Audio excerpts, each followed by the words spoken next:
खुशी तो बहुत है. एक नई फिल्म है, नई शुरुआत है.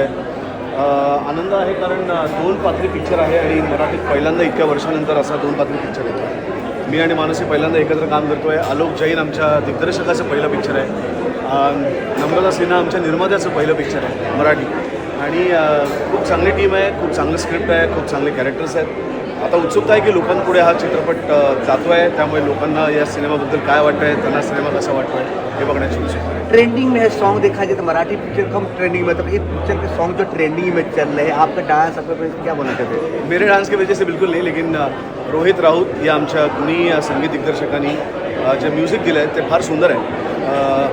आणि हिमेश रेशमिया सरांचं बॅकअप आहे, त्यांच्या लेवलकडनं म्युझिक रिलीज होतं आहे. त्यामुळे रोहितचं क्रेडिट आहे. ज्या पद्धतीने अभिजित खंडकरनी गाणी लिहिली आहेत त्याचं क्रेडिट आहे. आलोक आमचे दिग्दर्शक त्यांचं विजन होतं त्याचं क्रेडिट आहे. आमच्या निर्मात्या नम्रता त्यांचं क्रेडिट आहे. आणि अर्थात मानसींनी मला सांभाळून घेतलं नसताना, त्यामुळे तिचं क्रेडिट आहे. लास्ट सवाल, ट्रेलर के मिलियनों में लोग देख लिए हैं, तो उम्मीद है इस तरह की प्यार मिल गया ट्रेलर में, तो पिक्चर भी बाकी है, क्या बोलना चाहते हैं? मला खात्री आहे की लोकांनी सिनेमा बघितल्यानंतर त्यांना नक्की आवडेल. फिंगर्स क्रॉस की आता लोक उद्यापासून थिएटरमध्ये यायला पाहिजेत आणि जे कोणी सिनेमा बघतील ते नक्की याची जास्तीत जास्त माउथ पब्लिसिटी करतील याची मला खात्री आहे. तर लोकांनी यावं चित्रपटगृहात आणि चित्रपटाचा आस्वाद घ्यावा ही सगळ्यांना मिळेल. 10 तारीख 10 ऑक्टोबर म्हणजे उद्यापासून चित्रपट रिलीज होतो. सगळ्यांनी चित्रपटगृहात जाऊन चित्रपटाचा आनंद घ्यावा. Thank you sir.